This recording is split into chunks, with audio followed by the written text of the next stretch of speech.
بسم الله الرحمن الرحيم الحمد لله رب العالمين والصلاة والسلام على سيدنا ومولانا محمد وعلى آل سيدنا ومولانا محمد وبارك وسلم. اللهم ربنا أرنا الحق حقا وارزقنا اتباعه وأرنا الباطل باطلا وارزقنا اجتنابه. اللهم أرنا حقائق الأشياء كما هي ربنا زدنا علما وعملا وإخلاصا يا رب العالمين. اللهم انصر أولياءك في مشارق الأرض ومغاربها. اللهم انصرهم على عدوك وعدوهم إنك على كل شيء قدير.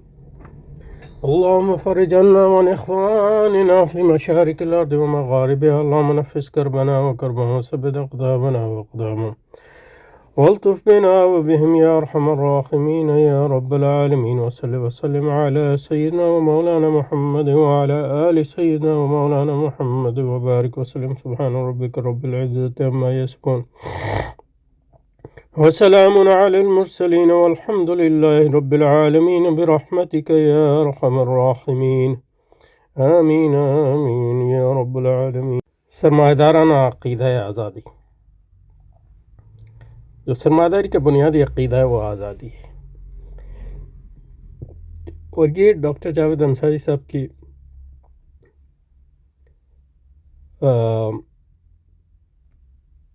کا اجتہاد کہہ لیں یا بصیرت، مرکزی بصیرت ہے جس میں وہ میرے خیال میں یونیک ہیں، منفرد ہیں، اور کسی نے یہ بات نہیں کہی جہاں تک مجھے پتا، نہ مغرب میں نہ مشرق میں، ایکسپلیسٹلی، یعنی ایکسپلیسٹلی واضح طور پہ.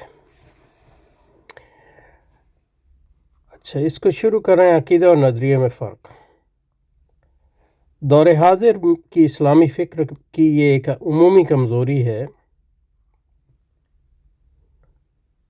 عمومی مطلب یہ ہے کہ مسلمانوں کے عموماً، چاہے وہ سنی ہوں یا شیعہ ہوں یا سنیوں کے اندر، کہ وہ عقائد و نظریات میں فرق نہیں کر پاتی. نظریات کو آئیڈیالوجی بھی کہتے ہیں اور ان کو مذاہب بھی کہہ سکتے ہیں آپ. یعنی مذہب اسلام، مذہب کا تصور جو ہے وسیع ہے نظریے سے، لیکن یہ کہ اور نظریات میں اختلاف کی بنیاد پر عقائد کے میں اختلاف کا قلم لگاتی ہے، قلم نہیں حکم لگاتی. یعنی عقائد میں اختلاف، عقائد کے بھی درجات ہیں، سارے عقائد ایک سطح کے نہیں ہیں. مثلا یہ کہ اجتہادی عقائد ہیں، ایسے عقائد ہیں جن میں صحابہ کا اختلاف ہے، مطلب رؤیت رب تعالی. عقائد سے مراد ایمانیات ہیں، یعنی بنیادی ایمانیات. اسلامی ایمانیات میں ایمان باللہ، ایمان بالرسالت، قبر و حشر، قیامت، جنت، دوزخ وغیرہ شامل. ان عقائد پر ایمان لانا مسلمان ہونے کے لیے لازم ہے. ہر وہ گروہ جو مذکورہ بالا عقائد پر ایمان نہیں رکھتا کافر ہے، اور اس کو کافر کہنا درست ہے. مثلا عیسائی کافر. تو بنیادی طور پہ جو بنیادی ایمان، ارکان اسلام اور ارکان ایمان، اس کو جو اجمالاً مانتا ہے اور کوئی ایسی سری چیز نہیں کہتا جو ان کو یعنی توڑتی ہو اس پر ایمان کو، تو وہ مسلمان ہے. ارکان اسلام میں شہادتین، نماز، روزہ، زکوٰۃ اور حج، اور ارکان ایمان میں احمد باللہ و ملائکتہ و کتبہ و رسلہ والقدر خیرہ و شرہ من اللہ تعالی، یہ پانچواں، والبعث بعد الموت، یہ چھٹا. ان 6 چیزوں پر جو ایمان لاتے وہ مسلمان ہیں. اسی بنیاد پہ مطلب یہ شیعوں کے جو مین اسٹریم گروہ ہیں ان کو ہم مسلمان سمجھتے ہیں، اور جب مسلمان ہیں تو ان پہ مسلمانوں کے حقوق ہیں. ہم نہیں یہ سمجھتے، ہم یہ نہیں کہتے کہ ان کے ایسے عقائد نہیں ہیں جو گمراہ کن ہیں. سنیوں کے یہاں بھی ایسے عقائد ہیں جو گمراہ کن ہیں. مثلا بریلوی سمجھتے ہیں دیوبندیوں کے یہاں، اور دیوبندی سمجھتے ہیں بریلویوں کے یہاں ایسے عقائد ہیں جو گمراہ کن ہیں، تو اس سے کوئی کافر نہیں ہوتا. نظریات سے مراد وہ تصورات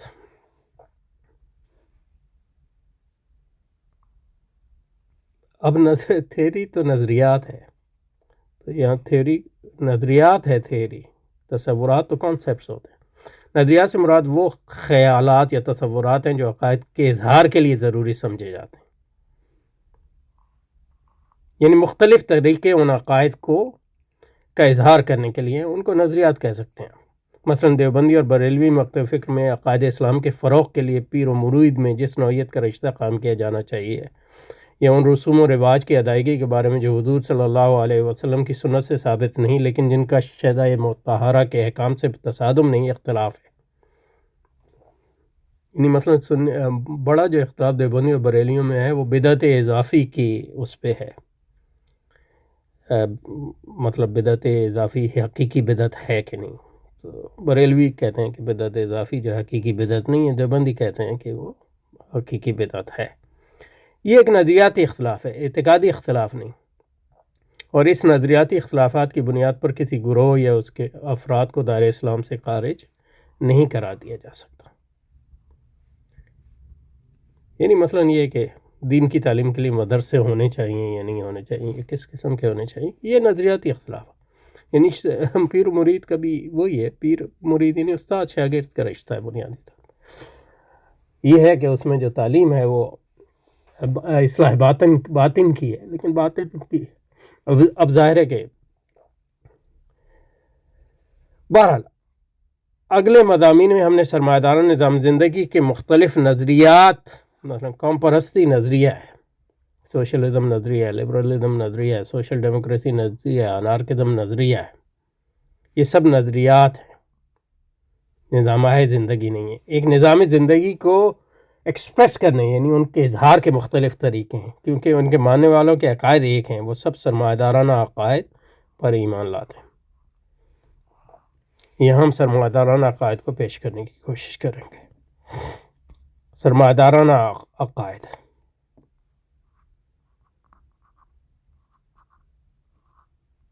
سرمایہ داری کے 3 بنیادی عقائد ہیں جن پر ہم جدا وہ عقائد یہ ہیں۔ اس میں بنیادی جو ہے آزادی ہے، اور مساوات اور آزادی ترقی جو ہے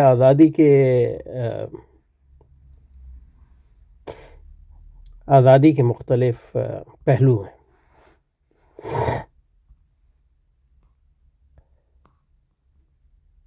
جو شخص ان پر ایمان لاتا ہے وہ ایک سرمایہ دار ہے، اور سرمایہ دارانہ نظام زندگی اختیار کرتا ہے۔ ہر وہ مزدور جو آزادی، مساوات اور ترقی پر ایمان لائے اپنے تمام تر مفلوق الحالی کے باوجود ایک سرمایہ دارانہ طرز زندگی اختیار کرتا ہے، اور ہم اس کو سرمایہ دار کہتے ہیں، کہنے میں حق بجائیں۔ اس کے برعکس حضرت سیدنا عثمان ذو النورین رضی اللہ تعالیٰ عنہ اور حضرت سیدنا عبد الرحمن بن عوف رضی اللہ تعالیٰ عنہ اپنی تمام تر دولت مندی کے باوجود سرمایہ دار نہیں تھے، کیونکہ وہ آزادی، مساوات اور ترقی پر ایمان نہیں رکھتے تھے۔ ہم یہ دعویٰ کرتے ہیں کہ ہم آزادی، مساوات اور ترقی کے وہ مطالب قبول کرتے ہیں جو تاریخ میں رائج ہیں۔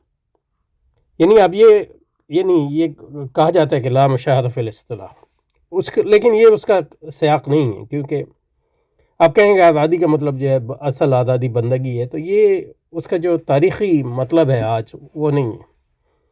اور چونکہ تاریخی طور پہ جو چیزیں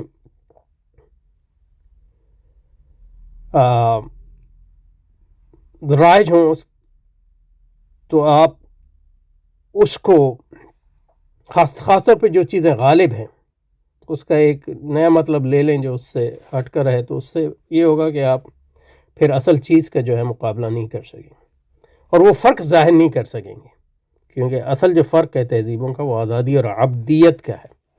ان کا بنیادی عقیدہ آزادی ہے کہ انسان آزاد ہے، ہمارا بنیادی عقیدہ ہے کہ انسان عبد ہے۔ تو آپ اگر یہ کہنے لگ جائیں کہ عبدیت جو ہے اصل آزادی ہے، تو بذات تو آپ مطلب یہ ہے کہ جو آپ کا مقابلہ ہے جس تہذیب سے، اس کے مقابلے میں اسلام کو جو ہے آپ ڈائلیوٹ کر دیں گے، اسلام کو جو ہے اس کو ملمہ کاری کر دیں گے۔ اور یہی مطلب ریویژنزم کی بنیاد ہے، ترمیمیت پسندی کی بنیاد یہی ہے کہ جو الحق یعنی کل جاء الحق وزهق الباطل، حق اور باطل کے درمیان جو تفریق ہے وہ اہم ہے، جو بنیادی فرق ہے، اس فرق کو دھندلانا جو ہے وہ حق اور وہ اصل میں باطل کی خدمت ہے۔ اس لیے یہ سب سمجھنا ضروری ہے کہ آزادی کیا ہے اور مساوات کیا ہے اور ترقی کیا ہے، اور ان کو رد کرنا ضروری ہے۔ اس کے مقابلے میں جو اسلامی عقائد ہیں ان کو ثبت کرنا ضروری ہے۔ تو آزادی کے مقابلے میں کیا ہے؟ بندگی۔ مساوات کے مقابلے میں کیا ہے؟ مراتب کا تصور ہے۔ ان اکرمکم عند اللہ اتقاکم، سب برابر نہیں ہے۔ ان اکرمکم عند اللہ اتقاکم۔ اور ترقی کے مقابلے میں جو ہے آخرت کا تصور ہے، آخرت کی ترجیح۔ یہ تین بنیادی چیزیں ہیں اور یہ تین بنیادی کنٹراسٹ ہیں۔ تو اسلام کاری جس کو کہتے ہیں کہ آزادی کی اسلام کاری، یعنی اس کی اسلامی توجیہ بیان کرنا، یا مساوات کی اسلام کاری یعنی اس کی اسلامی توجیہ بیان کرنا، اور مساوات کی اسلام کاری اس کی توجیہ بیان کرنا جو ہے، اس سے حق اور باطل کو آپ جو ہے جو فرق ہے اس کو دھندلا دیتے ہیں۔ یہ بہت بڑا جرم ہے۔ یعنی رات اور دن کا جو فرق ہے وہ ہے حق اور باطل کا فرق۔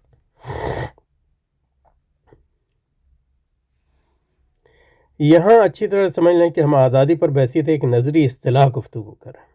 یعنی اصطلاح لغوی معنی نہیں ہوتا۔ آزادی کی لغوی معنی یہ ہے کہ آپ کچھ کرنے کی صلاحیت رکھتے ہیں، اس معاملے میں مجبور نہیں۔ مثلا جانور حرکت کرنے کی صلاحیت رکھتے ہیں تو وہ اس معنی میں آزاد ہے، لیکن وہ کلام بمعنی گفتگو نہیں کر سکتے، ان معنوں میں وہ مجبور ہے۔ تو یہ لغوی اعتبار سے آزادی کی ایک صفت اور صلاحیت ہے، جیسے سانس لینے کی صلاحیت، کھانا کھانے کی صلاحیت۔ اگر انسان کی یہ صلاحیت نہ دی جائے تو خیر و شر میں تمیز کرنے کے قابل نہیں بن سکتا، اور وہ خلیفہ فی الارض کا فریضہ انجام نہیں دے سکتا۔ تو آزادی جو بنیادی ایک فرق ہے، مطلب وہ یہ ہے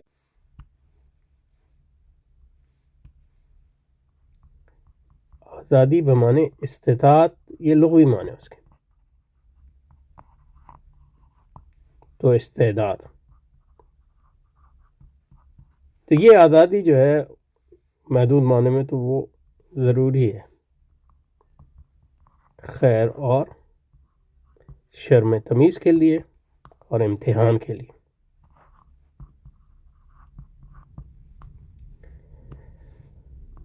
لیکن آزادی بمعنی قدر کے کوئی الگ چیز ہے۔ اس کا مطلب یہ ہے کہ جو مجھے استعداد دی گئی ہے، اس استعداد کا مقصد کیا ہے؟ سرمایہ میں ہے، اس استعداد کا مقصد یہ ہے کہ انسان آزاد ہو جائے، یعنی یہ کہ حق و باطل وہ خود تخلیق کرے، اس کو اس کے باہر سے جو ہے اس پر جو بھی حق اور باطل کا نظریہ باہر سے تھوپا گیا اس کو رد کر دیں۔ کسی اور کو حق نہیں یہ بتانے کا اسے کہ حق کیا ہے، باطل کیا ہے، مجھے کیا کرنا چاہیے، میں کیا ہوں، میں کہاں سے آیا ہوں، میں کہاں جاؤں گا، یہ سب میں خود ہی، اسی کو آزادی کہتے ہیں۔ تو ان دونوں میں فرق ہے، اور ابدیت جو ہے وہ بالکل اس میں مختلف۔ ابدیت یہ ہے کہ مطلب یہ کہ انسان کی جو استطاعت ہے وہ ایک امتحان ہے، اور امتحان اس میں ہے کہ وہ اپنی آزادی کو اللہ کے آگے سرنگوں کرتا ہے کہ نہیں کرتا۔ سرنگوں کرتا ہے تو یہ ابدیت ہے، اور سرنگوں نہیں کرتا تو وہ بغاوت ہے، اور یہ بغاوت جو ہے آزادی ہے، جس کو سرمایہ داری کا بنیادی عقیدہ ہے۔ اور اس میں عجیب بات یہ ہے کہ استطاعت، آزادی بمانے استطاعت اور استعداد کے، اس کا تو بہت سے مغربی فلسفی اصل میں انکار کرتے ہیں یعنی جبر کے قائل ہیں بہت سے لوگ لیکن پھر بھی آزادی کو مانتے ہیں، یعنی بطور قدر کے. یہ بھی ایک جبر ہے. اور ہیگل کا مشہور قول ہے کہ forcing someone to be free, اور اگر انسان کو یہ صلاحیت نہ دی جائے کہ وہ خیر و شر میں فرق کر سکے اور تمیز کرنے کے قابل نہ بن سکے، لیکن مطلب یہ کہ سانس لینے کی صلاحیت کا فروغ نہ طبعی آزادی کا فروغ یا نہ طبعی آزادی کو ایک مسلمان کا مقصد حیات ہوتا. اس میں یہ دوسرا فرق ہے. اللہ نے آپ کو استعداد دی ہے، لیکن یہ کہ اس استعداد، یعنی استعداد میں میں نے آزادی کی استطاعت، اس آزادی کی استطاعت کا فروغ کوئی مقصد نہیں ہے بذات خود. ہاں کسی اور مقصد کے حصول کے لیے اگر وہ ضروری ہے تو وہ ایک الگ بات ہے، لیکن بذات خود اس آزادی کے دائرے کو وسیع کرنا جو ہے کوئی مقصد نہیں. لیکن یہ کہ جو سرمایہ داری کا تصور آزادی ہے، اس میں اس دائرے کو وسیع کرنا خود ایک محمود چیز ہے، بلکہ یہ کہ وہ ایک بنیادی عقیدہ ہے، آزادی پہ ایمان کا حصہ ہے. اب اس دائرے میں آپ کیا کرتے ہیں کیا نہیں کرتے، اس سے جو ہے آزادی پر جو ایمان لاتے ہیں ان کو کوئی غرض نہیں، چاہے اس میں گھاس اگائیں، نماز پڑھیں. یہ بنیادی طور پہ وہ کہتے ہیں. یہ مثال، اور ان میں ان دونوں چیزوں میں کوئی درجہ بندی نہیں ہے بھائی، کہ جس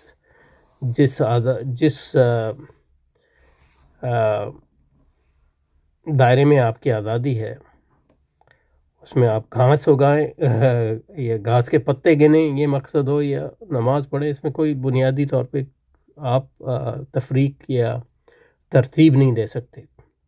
یہ تو آپ کی مرضی ہے. اسی کو مساوات کہتے ہیں، جیسے کہ ابھی آگے آئے گا. تو یہ بھی ایک اہم فرق ہے، نہ صرف یہ کہ آزادی بطور استعداد اور آزادی بطور استطاعت میں فرق کرنا چاہیے.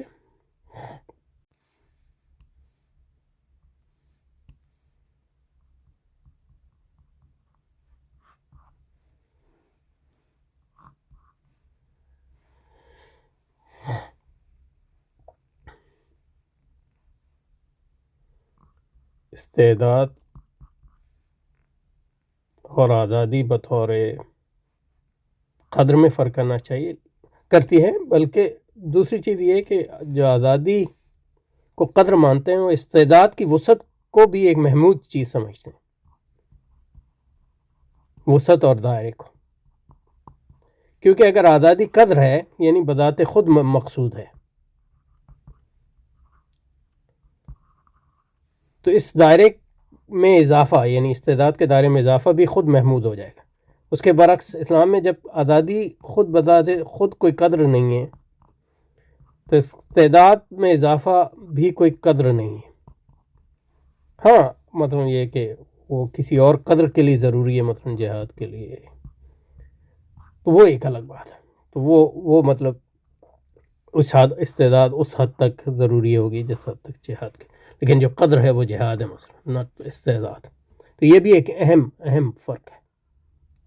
مقصد زندگی تو اس طبعی آزادی کو اللہ کے احکام کے تابع کرنا ہے. یہ مسلمان اسی کو عبادت کہتے ہیں.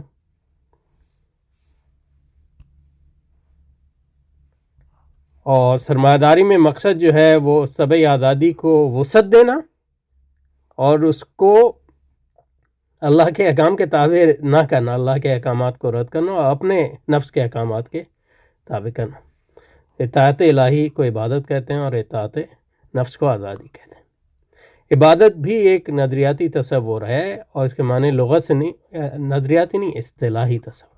غلطیاں بہت ہیں، بلکہ اسلامی کلام اور فقہ اشاعت سے. تو عبادت صرف جس طرح آزادی کا آپ یہ نہیں کہہ سکتے کہ جو آپ کے ذہن میں مطلب آئے یا لغت سے، نہیں، وہ اصطلاح ہے، تو اصطلاحی مطلب. اسی طرح عبادت کا مطلب بھی اصطلاح ہے. یہ تو وہ قرآن و حدیث اور اسلامی فقہ اور کلام کی تشریحوں سے آئے گی. ٹھیک ہے، تو یہ بنیادی چیزیں آ گئیں. تو اگلی بار جو ہے آزادی پر جو ہے بات اگلی بار ہوگی. سبحانک اللہم و بحمدک أشهد أن لا إله إلا أنت نستغفرك ونتوب إليك وصلي وسلم على سيدنا مولانا محمد وعلى آل سيدنا مولانا محمد وبارك وسلم. سبحان ربك رب العزة عما يصفون وسلام على المرسلين والحمد لله رب العالمين برحمتك يا أرحم الراحمين يا رب العالمين.